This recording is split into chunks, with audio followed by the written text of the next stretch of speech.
Here is the infamous Draw My Life video.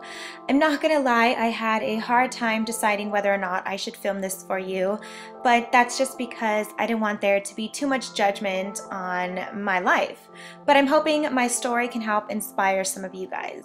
Okay, so here's a little bit of history on my parents. My mom is Mexican American and so is my dad, but my dad knows Spanish and my mom doesn't. But my mom looks like she can be white because she has red hair and freckles.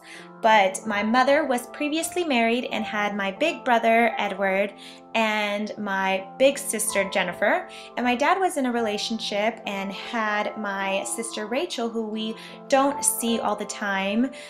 So my parents met and they found love, and at this point we have a huge family. Then they had me and they said I was the cutest thing ever. And we all lived together in Los Angeles, California, and they called me Foxy Roxy, and everything was so perfect. We had a house in the city of Hollydale, which is right next to Paramount, Downey, and Southgate, and we had a dog and her name was Lady. She was like so big, like a big horse. I could like ride her for real. And everything was great up until my dad's drinking became a huge problem. And it would just really hurt my mom and I, and we would cry all the time because we didn't really know how to help my dad. And he would fight with my mom and we just didn't know why. And I mean, we knew it was because of the drinking, but she would always tell my dad and beg him, please stop drinking, and he just wouldn't. But in order to escape all my problems, I would go to my friend Marissa's house, and she always had a huge pony, and we just loved fashion. I mean, we thought we were the Spice Girls. Like, we wanted to be them. Their fashion was like everything to us. We would watch them on TV, and we wanted to be them. But one day I came home and my mom told me that she was pregnant and I was going to be a big sister. So my mom had my sister Juju Bear, and I was so excited. I loved her so much. And one night my dad came home and he was really drunk, and this has to be the night that changed my life forever, because it wasn't like every other night. Him and my mom were arguing and they sent me to my room to watch my little sister, and all I remember is my dad hitting my mom, but I just wanted to take care of my sister and make sure she was okay. And I looked out the window and I saw cop cars, and I was so young I didn't understand why they were arresting my dad and taking him away from us.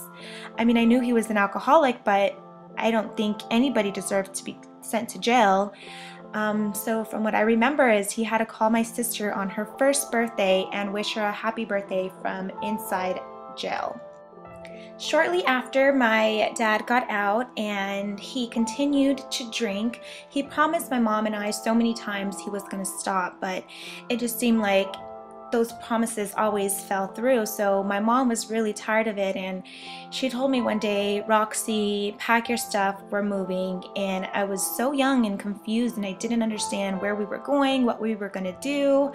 And I felt so bad for my dad. I didn't want to leave him, but again, I didn't want to leave my mom and my sister. I felt like I had to be the older kid and take care of them. So we moved with my aunt. The only good thing is that she had a pool, but my mom and my sister and I shared a room for many years, and we shared the same bed as well. And shortly after, my dad got sent to jail again, but this time it was going to be for a very long time, and he lost our house, and that was everything I knew. I mean, that was my home. It's where I felt comfortable, and I felt so depressed and so sad. I didn't know what to do at this point, and I blamed my parents every day, you know, for the things that they made me and my sister go through. So my grandparents said I can move with them, and I was so excited because my cousin Lisa was going to be living with us, and we just got along so well. She's like my BFF cousin,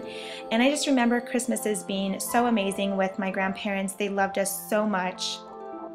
And shortly after, my mom wanted me to move back with her because she wanted me to start high school in the city of Pico Rivera at El Rancho High.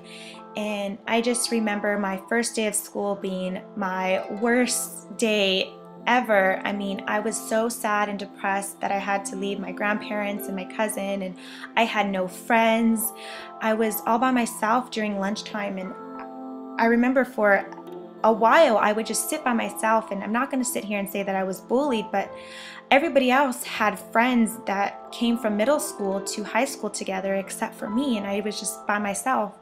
So in order to, you know, not be by myself, I got my first job.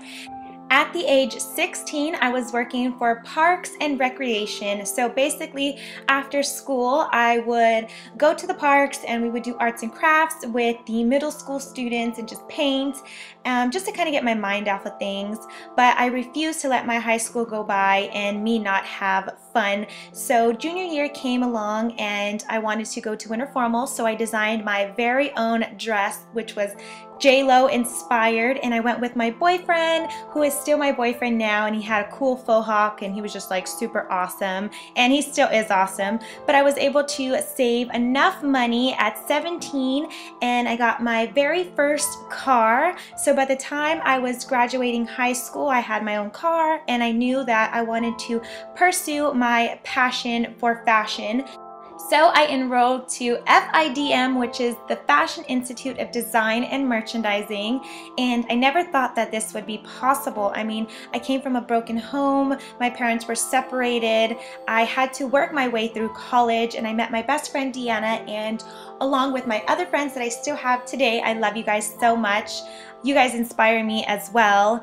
So me and Deanna wanted to put together our very own fashion show. This has always been a dream of mine since I was little, you know, playing and thinking I was going to be like the next Spice Girl. But I was able to pull from a showroom and get dresses and skirts and tops to put together our own fashion show, where we had to find a venue, models, hair and makeup artists. Everybody loved it. It turned out so well that the showroom where I pulled the clothes from asked me if I wanted to intern for them while I was going to fit them. And of course I said yes. It was so amazing. It was such a great experience. I definitely recommend everybody to do that. I was able to attend Project Las Vegas, Market LA, and I was really inspired by a lot of blogs that I started my own blog, Fashion at a Fraction.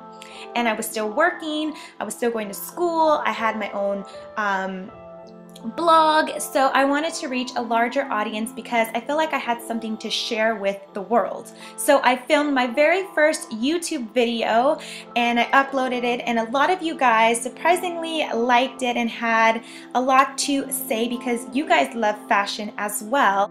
So shortly after, I met a sweet girl who was a huge beauty guru, and if you guys guessed it, yes, it's Bethany MacBarbie07, also known as Bethers, and we would film our videos together, and we just had so much fun doing it. And at the time, she was getting offered her own Make Me Over show on Awesomeness TV, and she needed a stylist. So because of the experience I had, she asked me if I would like to do the show with her, and of course I said yes, and I continued being the stylist for about a year. And then I was also had my own blog, All Things Roxy. But then the unexpected thing happened. I was able to attend Mercedes-Benz Fashion Week in New York City. I was sitting on the seats of a real fashion show. I never thought that that would be possible. I mean, it was a huge turning point in my life, and I am so blessed to have done that. I really want to encourage each and every one of you, and even though it might seem so hard as a child, you can always turn your life into something positive. Whether you want to be a fashion designer or travel the world, make sure to always love and live at the same time, and you too will also be very happy. And this is just my story, and it's not done yet, but it's just done for now. And just remember, be the best you can be, and I hope you guys are inspired by my story, and I love you guys so much.